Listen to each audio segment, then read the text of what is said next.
Welcome, ladies and gentlemen, to the Utah Stories Show, a very exciting program today. We're talking about the origin of the Made in Utah Festival. How did it come about? And we're talking about common society ills such as escapism and drug abuse and too much TV watching and obesity. Like, what is the underlying cause of all these problems we're having that associate with why people want to escape? And so this is kind of like a Rich's rabbit hole type episode, but we're kind of be having a discussion with two of the other organizers of the Made in Utah Festival. But I got to thinking about this because I was noticing that it was so incredibly easy for me to watch multiple episodes of programs, and it was almost expected. Like whether you're watching a TV show on Amazon Prime and it says the next episode will begin in 5, 4, 3, 2, and so like, oh yeah, of course there was a cliffhanger in the last episode. Of course I'm going to watch the next episode, and then that episode has a cliffhanger, and then of course I'm going to watch the episode after that. And so we end up just escaping from our reality for hours and hours. And then we realize we just sat on the couch for like 7 hours and wasted the entire day, and we didn't experience at all real reality. And I think that's very common. People are experiencing video games, people are experiencing television shows, movies, food, drugs, alcohol. What's wrong with experiencing real life, real community, the authentic built construction of what we've created as human beings in the physical reality? Why are we so into these intangible realities?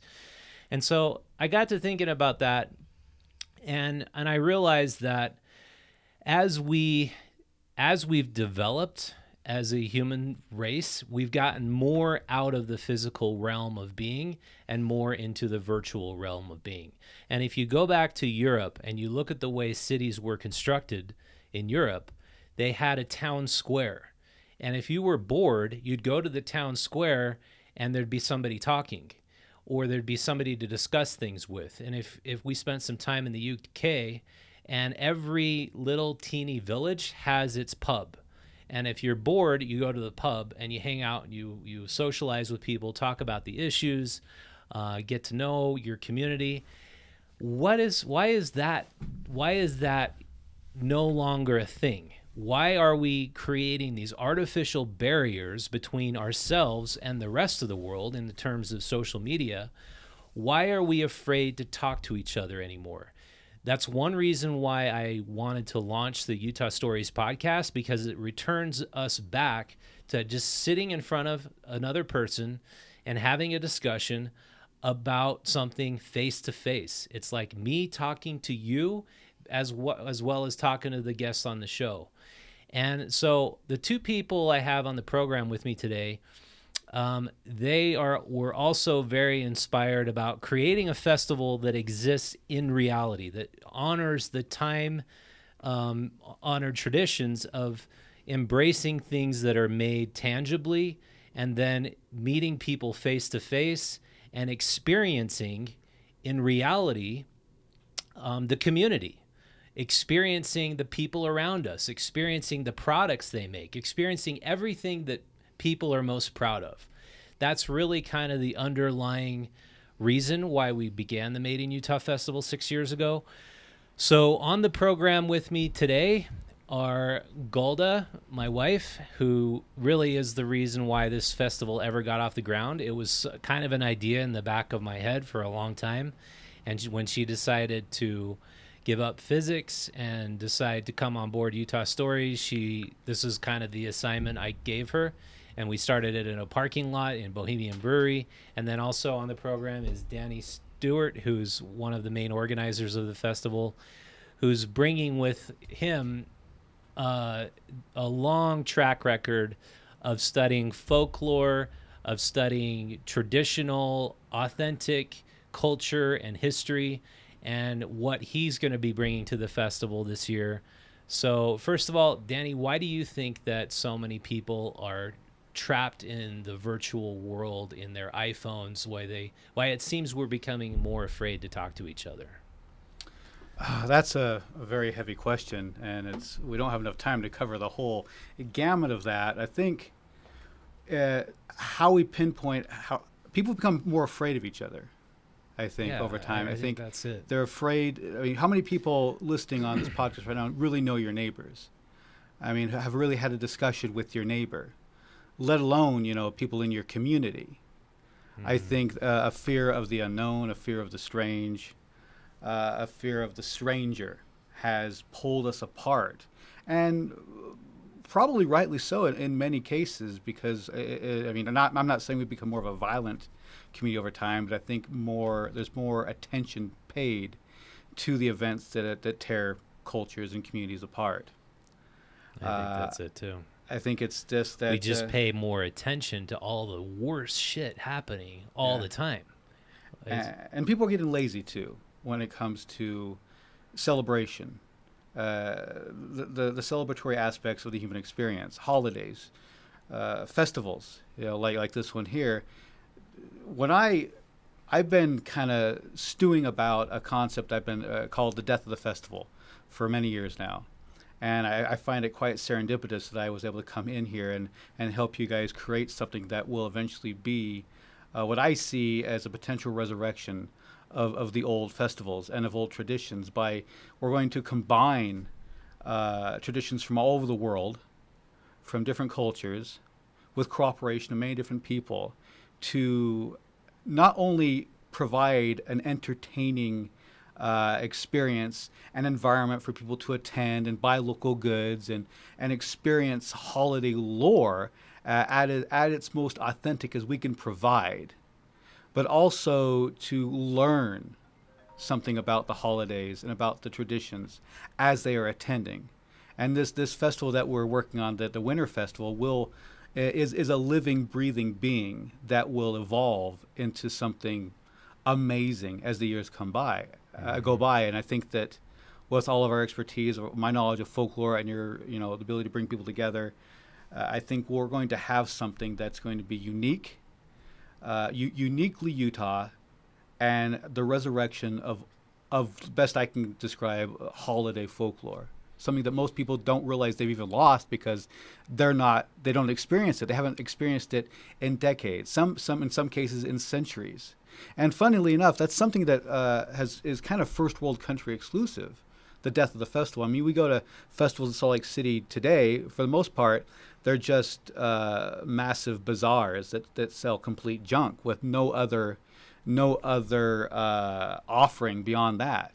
Mhm. There's no sense of bringing people together, or helping people fully understand and try to grasp the holiday meaning, Mhm. whatever holiday we meet. Does that make sense? What we're approaching. Yeah, I think you go to a festival, you go to a gathering where the intention is for people to set up a booth and sell things, and there's no restriction on what can be sold and how much work should go into that product. Mm-hmm. And so when you go to like the Utah State Fair, which we brought up, it's mostly corporate sponsors who want to hand out flyers. Yeah, it's T-Mobile, it's Verizon Wireless, and it's crap that's made overseas. Yeah, and if you look at what the fair was like 100 years ago, everybody was bringing their prize pig or their mm-hmm. prize Yeah. sheep or the wool they spun into yarn or just something that they could show that they made that was special.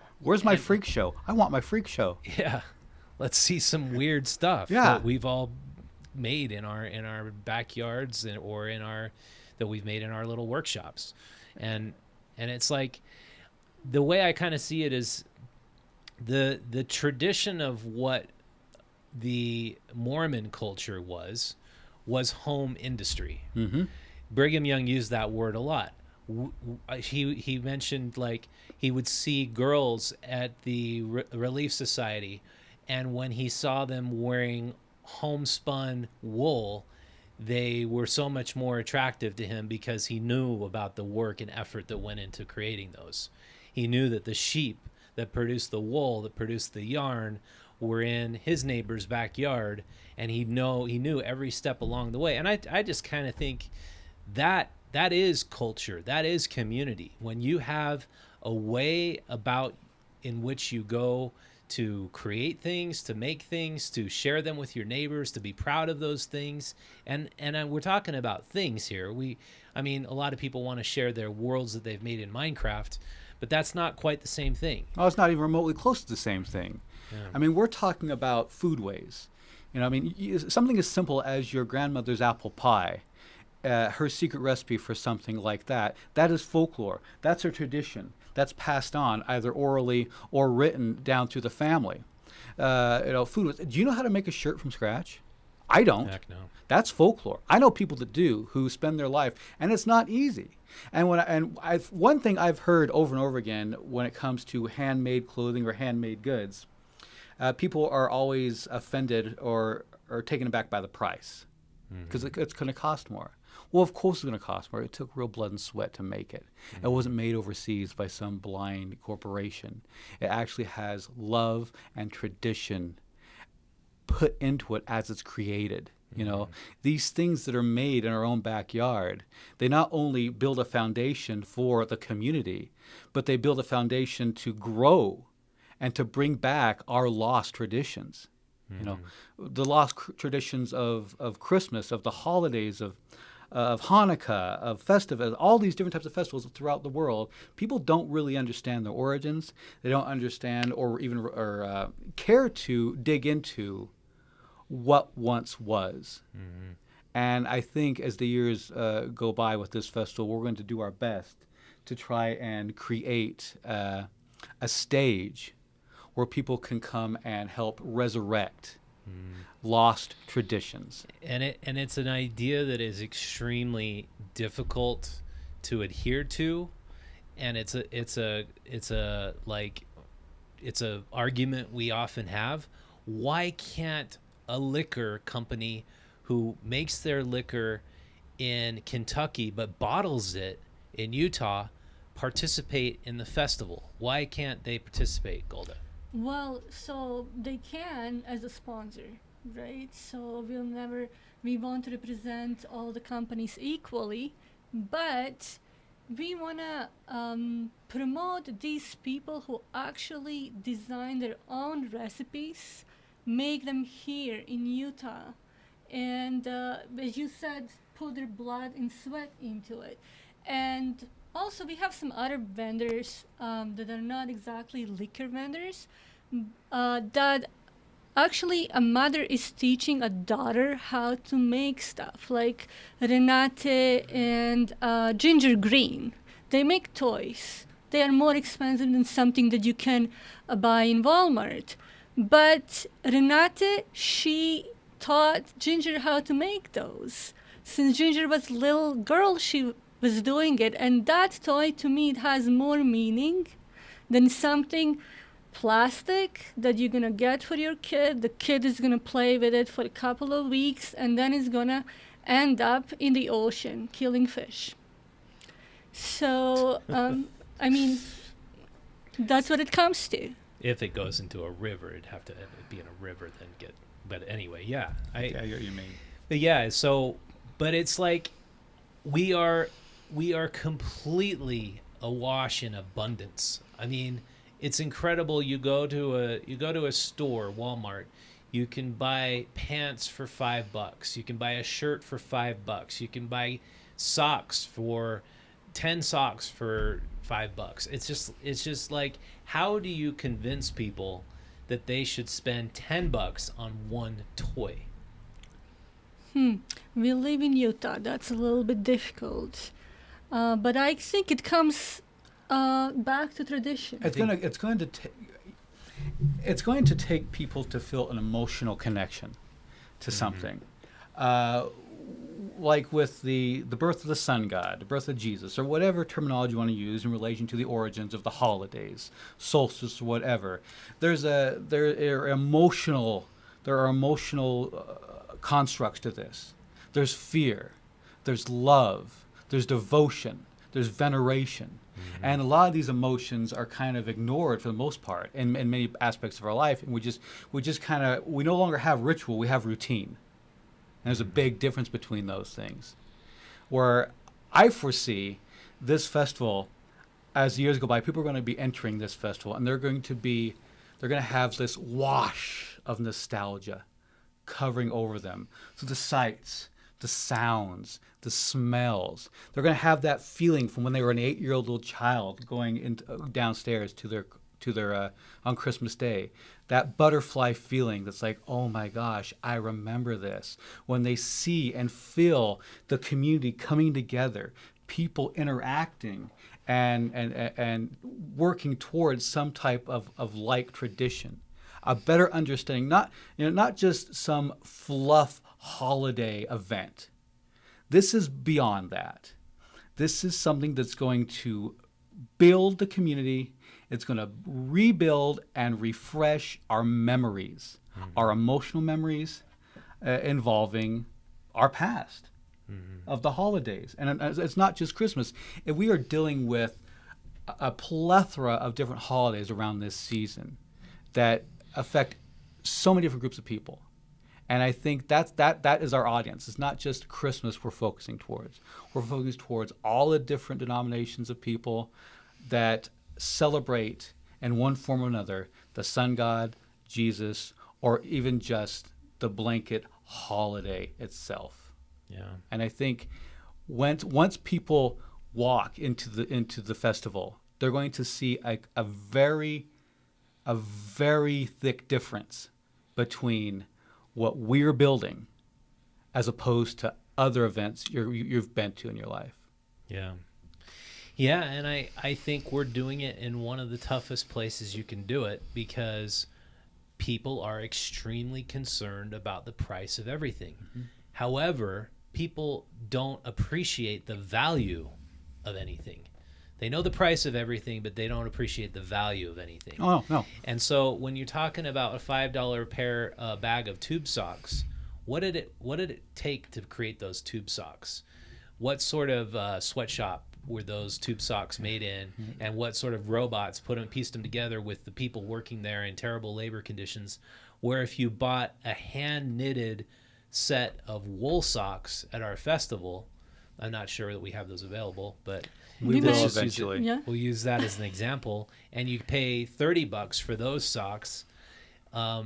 You realize that took someone's painstaking labor to create them, and those are socks that are going to be far warmer than the crappy tube socks, and you'll probably hang on to them way longer than you should, because you remember that those were made by somebody by hand.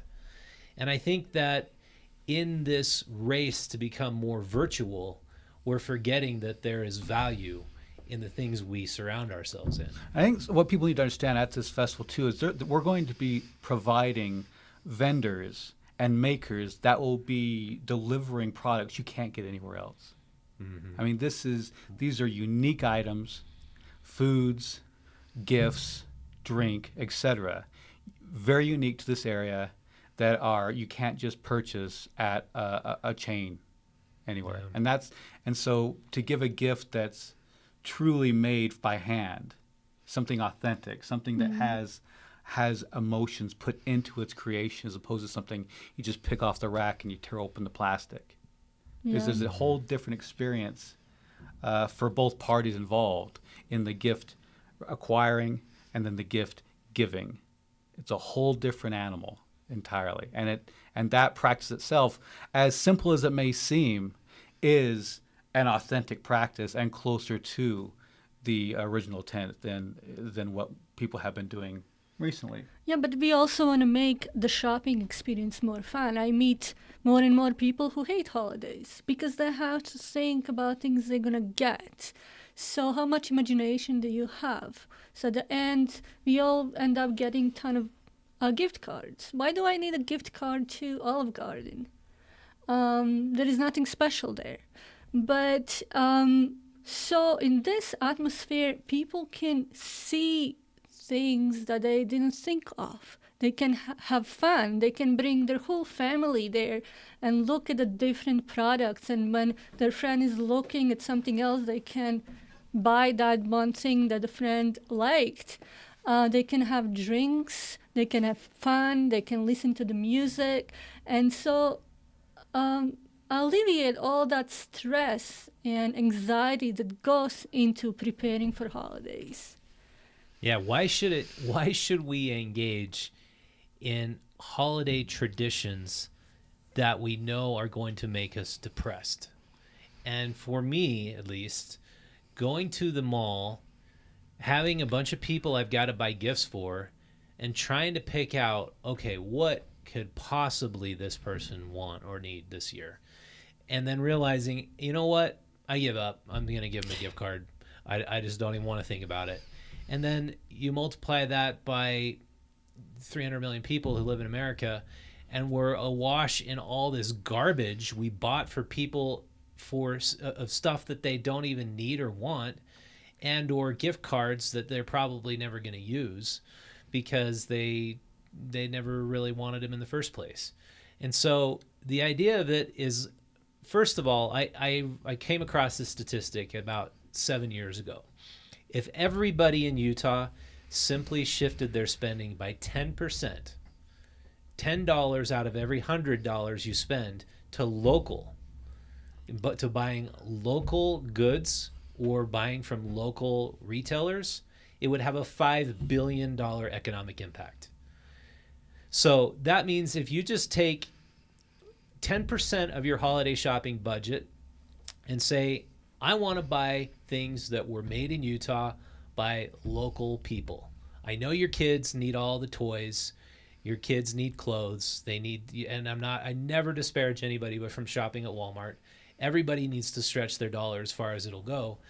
But if you can shift 10% of your budget, your holiday shopping budget, to local, a $5 billion economic impact. To put that in perspective, we lost the Outdoor Retailers Convention. The economic impact of that convention was, I believe, $10 million in Salt Lake City. So that's a tiny fraction of a comparison of what an economic impact this would have. And we have this Department of Economic Development in the state of Utah. They gave $50 million to Shields to locate in Sandy, because they realized it would have something like a $10 million economic impact per year. But then at the same time, it probably put a whole bunch of other outdoor retailers under. This is a way the Department of Economic Development for the state of Utah doesn't have to be involved. It's just simply a choice of saying, I'm going to support value. I'm going to support things that are made by entrepreneurs. I'm going to support things that were made with love, care, and affection. And it's an object that I can hang on to for a long period of time instead of something I'm going to throw away. I mean, that's kind of how I look at it in a nutshell. Yeah. And then beyond that, we will be having 4 bars where we spent a ton of time nailing down the recipes for the cocktails we're going to have. And we've just done these photo shoots. We had this tasting party. We want you, the listeners, and hopefully our readers of Utah Stories magazine, to know if you'd come to the festival and buy 2 drinks, you will in a large way be supporting our local journalism, because all the money is going back into the local journalism, our investigative journalism, our podcast, our stories. Golda helped produce with Ted Scheffler, our writer, how many stories about Made in Utah vendors you can read about these people? Yeah, you can go to madeinutahfest.com and read stories about these amazing people, and just get inspired, because they live unique lives. They're not easy lives. But they enjoy making the products. And you can see most of them at one of our events and be able to support them. Yeah, and it's cool because the way we look at it is it's like a big reciprocity circle. If people come out and shop and support local entrepreneurs and makers, then that builds our community. If you come and you also buy a couple of cocktails, that gives us the ability to write about these people, which we believe helps support and sustain community. And it gives us the ability to continue to put on these festivals. And I mean, the reason why we do this is because we feel like when we first got married, we were living in this little apartment, and we had this kind of nice view of the valley. And after about 6 months of living in this apartment, this big giant brick wall starts rising, and this giant building just emerges. And then what we realize is that's the ass end of a giant Walmart going right up where our apartment building was. Nobody asked us if we wanted a Walmart to obstruct our view. Nobody came to us and said, hey, we're going to be completely devastating everything you like about your apartment because we feel like we need a Walmart right here. And this was after I had been selling, I mean, this was like years after I'd been selling meat door to door. I sold meat door to door one summer, and I saw the devastating impact of Walmart on main streets in small towns all over Utah, Idaho, and Nevada. Walmart's great. I'm not going to disparage Walmart's low prices. They're great. However, if you choose to buy everything you buy at Walmart, you are choosing the destruction of community. Do you guys think that's going too far? Not at all. No, not at all. And one thing when I moved to Utah, as you can tell, I'm not from here, I'm from Bosnia, is lack of community. For people like me who come to this country with 1 or 2 suitcases in their hands, it's hard to find friends, especially in Utah, where there is, kind of one predominant religion, and community is built around, how you call those, boards. And us, strangers, we don't have a community. And so for me, this festival was actually building community for people that don't go to church, to kind of have a place that they or can people go. that do go to church, of course. Well, we no, want those people yeah, too. okay, yeah, you caught me there, yeah. But to just have friends and a place where they can go and feel like themselves, build relationships. We have vendors who come to every single of our festivals, and they recognize each other, and they're happy to see each other and to be at these events together. And that's community for me. And then also our visitors who are looking for particular vendors, because they met them at our previous festivals and they know already what they want to buy, and they stop and chat and see what's new in their lives. Yeah, that is something special. That's a great part to see of it is many of our vendors know each other really well, and then they have these hardcore customers who they obviously have really great relationships with, and it really is this. I believe that when you take the word community, and let's just take what your race, creed, color, or religion are, you get a greater sense of the person around you who you're talking to than if you factor in those other things into the equation. If you're thinking of community, the people who share my race, creed, color, and religion, and that's my community, then it's a pretty narrow, shallow view of what community is. Do you guys agree with that? Absolutely. Yeah, and it's boring. Yeah, I just think if your criteria for me to talk to this person or to hang out with this person is that they share one of those 4 values, then what are you going to learn from them? I mean, what are you going to learn from somebody who has exactly the same belief structure as you do? You're going to feel safe. That's what's appealing to some people, and it's unfortunate that's what a lot of people want to stick with. But what we're providing is a gathering place for all members of the community, because really the gathering place also is a very endangered species, if not almost dead.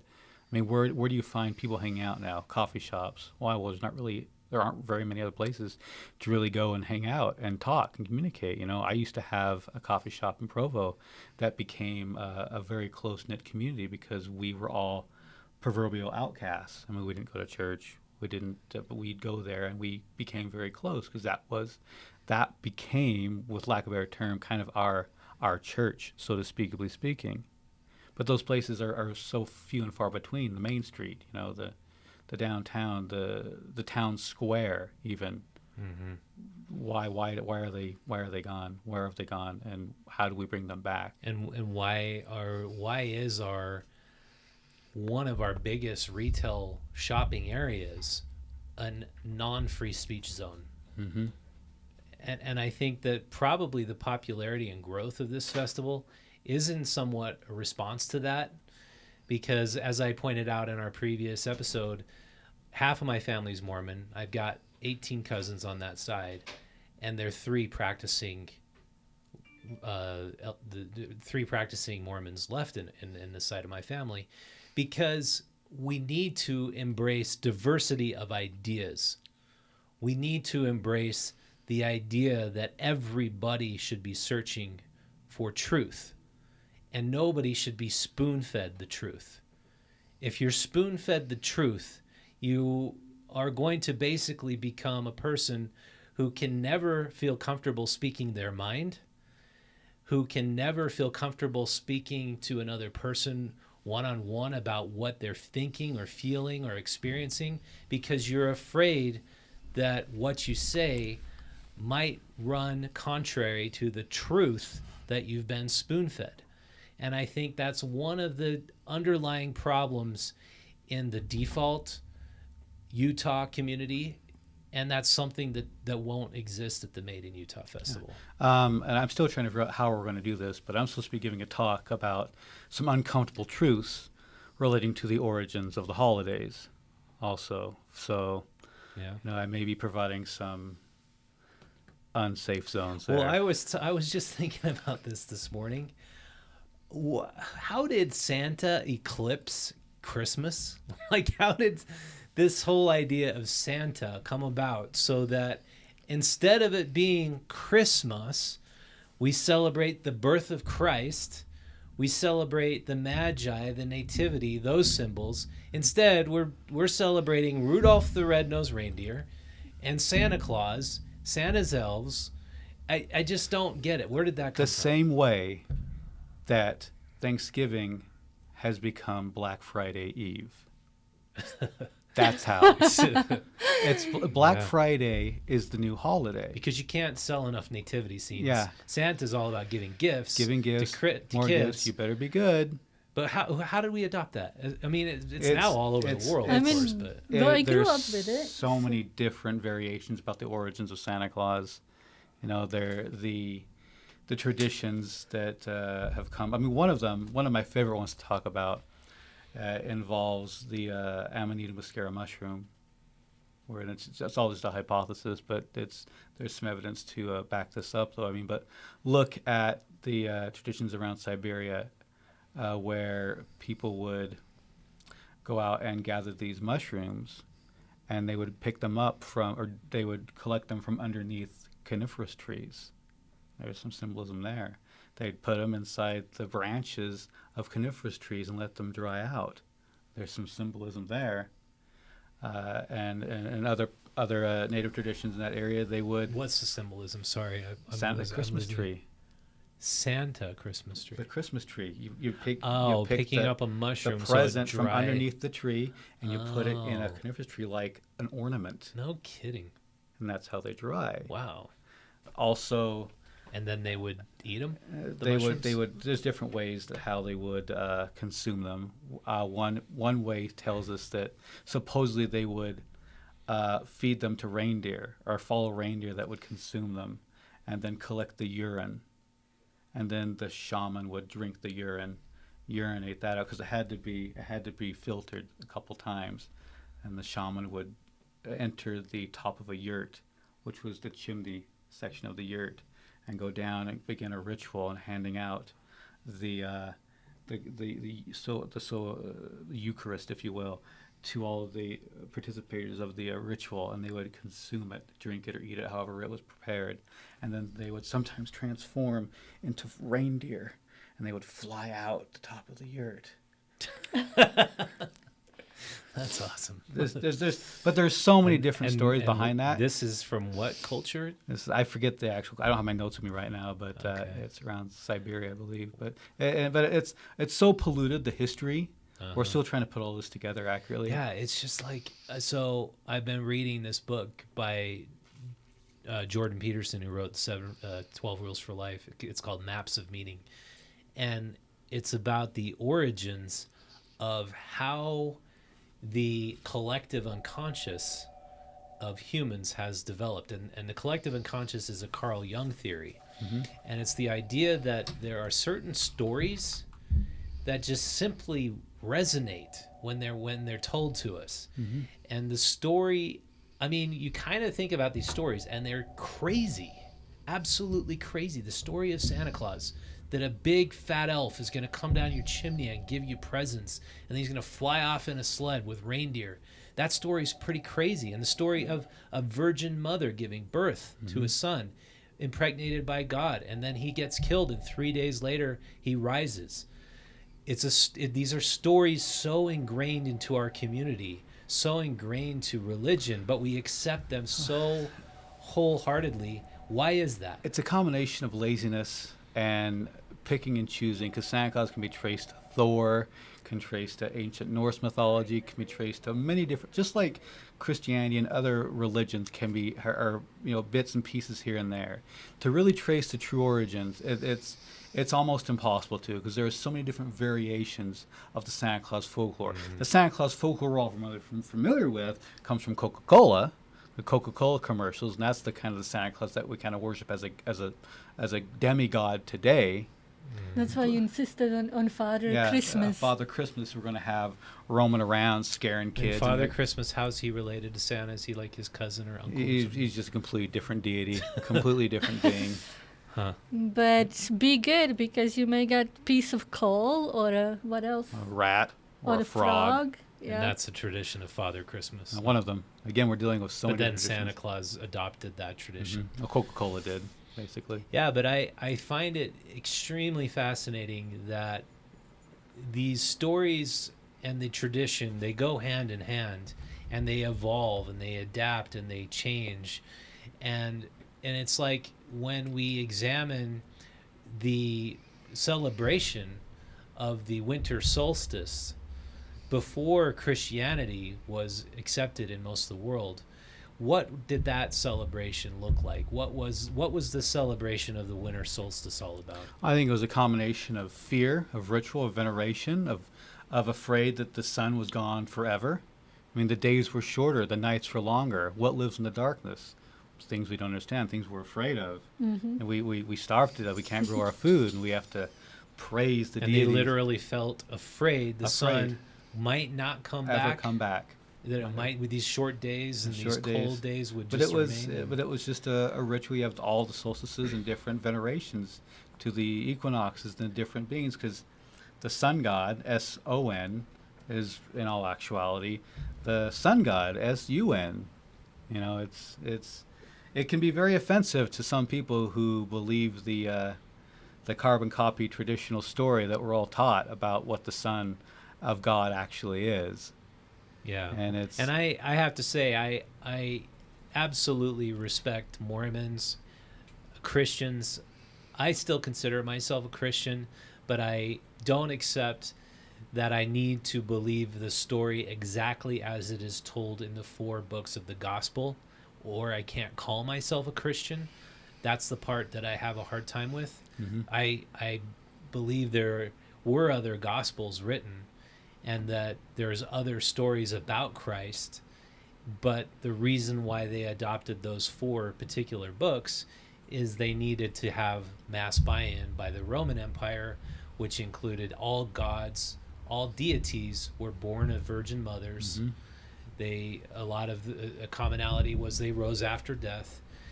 But if you look at Matthew chapter 5, the core component of Christianity. It's there. It's the philosophy of Jesus Christ.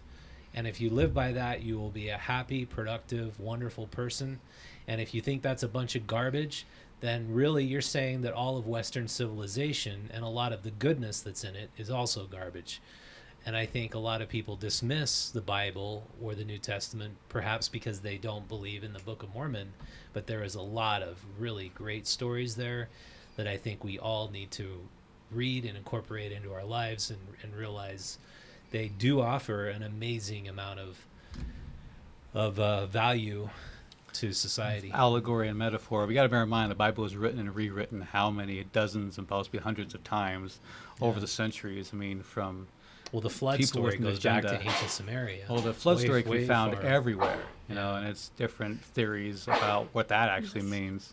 It's fascinating stuff to look into and to dig into and to hypothesize about, to try and understand the history of the human experience. But that's all we have right now are just hypotheses about what this stuff actually means. But that's the fun of it, though, you know, to dig into the holiday folklore, the vernacular of religion, and try and, you know, to not just buy into what's told to us from one angle, but to look at the different theories and the historicities of these aspects. And I wonder, why is there such a taboo attached to digging, when it says right in that 5th chapter of Matthew, seek and ye shall find, knock and the door will be open to you. Seek and ye shall find. Those were words of Jesus Christ. Mm-hmm. If he did not want us to do that, it should have been listen and you will know. Because it goes into a new business model, that's why. Yeah, it's dangerous. Mm-hmm. You go into dangerous You're going to learn things, then you pull away from what you're told. You stop paying in. And when you're not paying in, they don't get their tithing. I guess that's the problem. But you see all those amazing cathedrals that are in Europe. Those were paid for. Mm-hmm. Those were paid for remittance of sin. You see the amazing temples of the Mormon Church. Those are all paid for by people who believe that's God's money, and I believe it's a testament to faith. The faith of humans is so incredibly strong, but I think faith without reason doesn't go so far as using your reason, which we were given by God, to determine what your faith should be. I'm sure this has been uttered so many times before this, but whenever I look at a new temple or new building being built, I think to myself, couldn't that money have been utilized better helping the poor, helping with teaching, helping them build skills, helping them get back on their feet? That's what I think. Yeah. But church does a lot. Yeah, church does a lot of that. Yeah. But comparatively, let's think about how much they're actually spending, though. Well, we will never We don't really know. Yeah. But I mean, I'm a pessimist when it comes to that. But what do I know? I'm just a big hairy monkey. Evolution. Ah! But regardless, like, everybody is welcome to our festival. Yeah, and as everybody who reads Utah Stories knows, we love Mormon people. We are definitely not anti-Mormon in the slightest.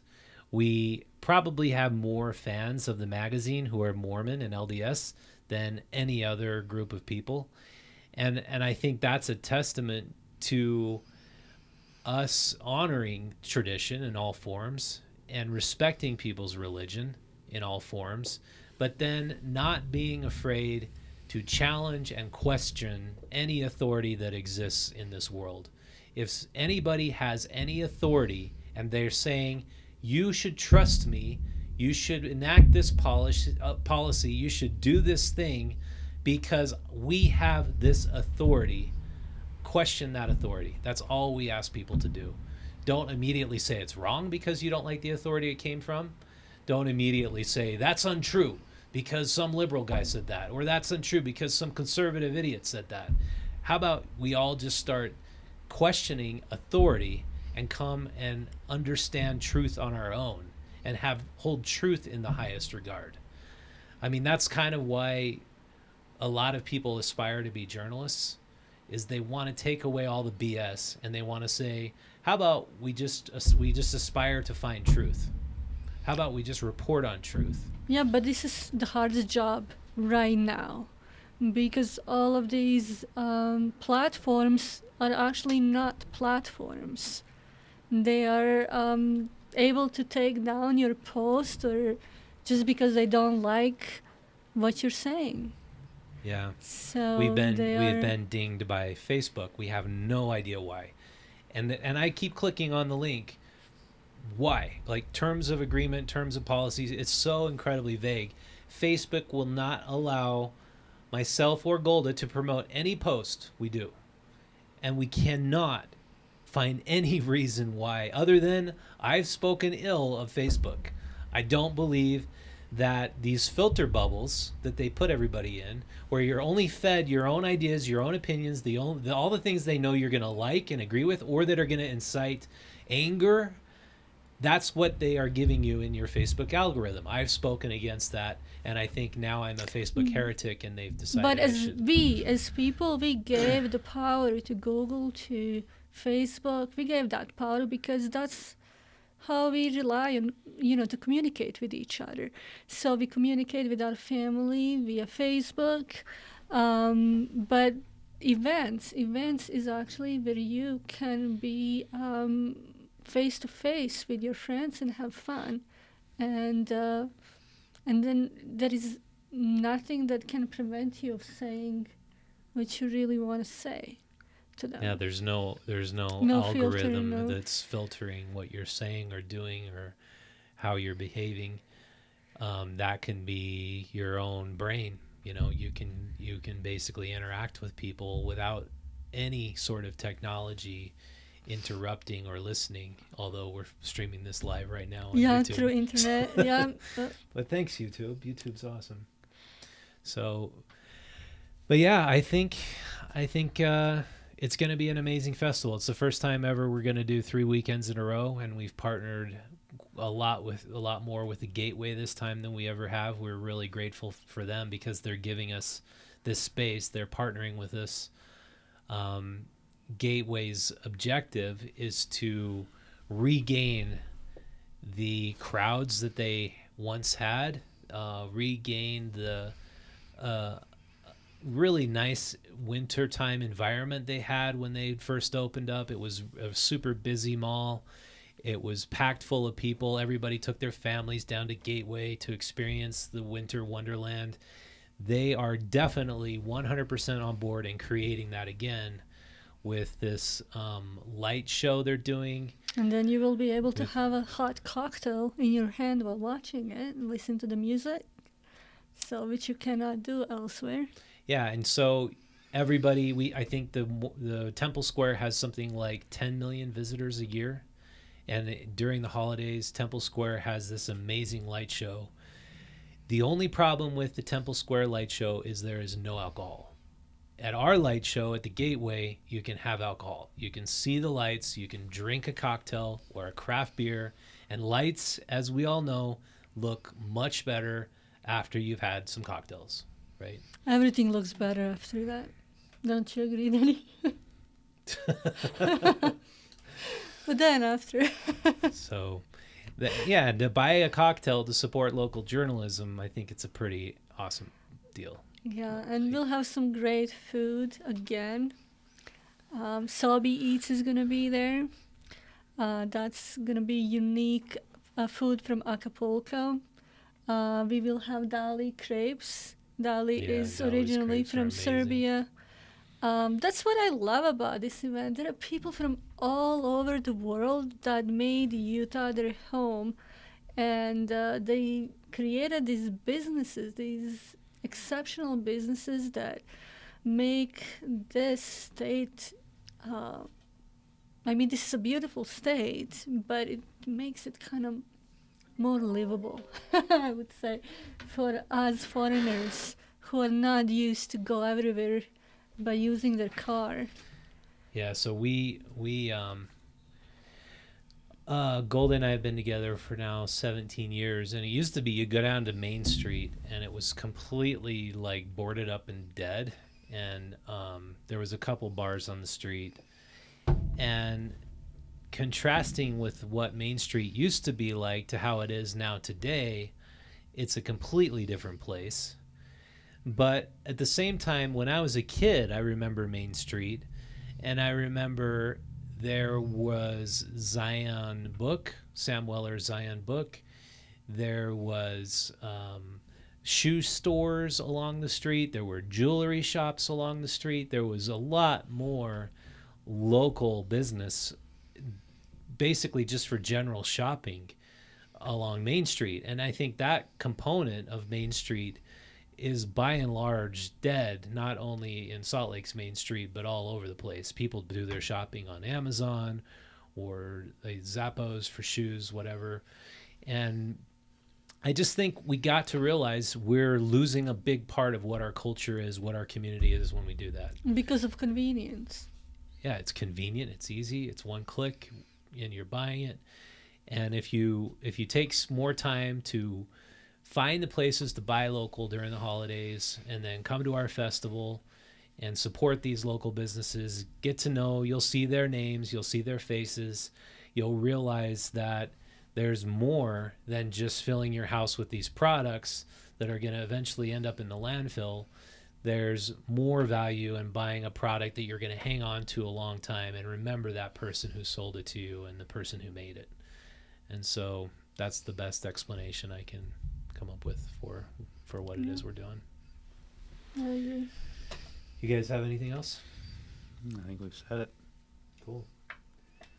Do we have some people on the live stream? Yeah. Well, great. All the more reason to save it out and put it up. All right. So I will leave it at that. If you would like to, thanks very much for tuning into the Utah Story Show. If you would like to help this program grow, you can do so in one of three ways. If you're watching on YouTube, hit the thumbs up button if you feel like you've gotten something out of this, and subscribe to our channel.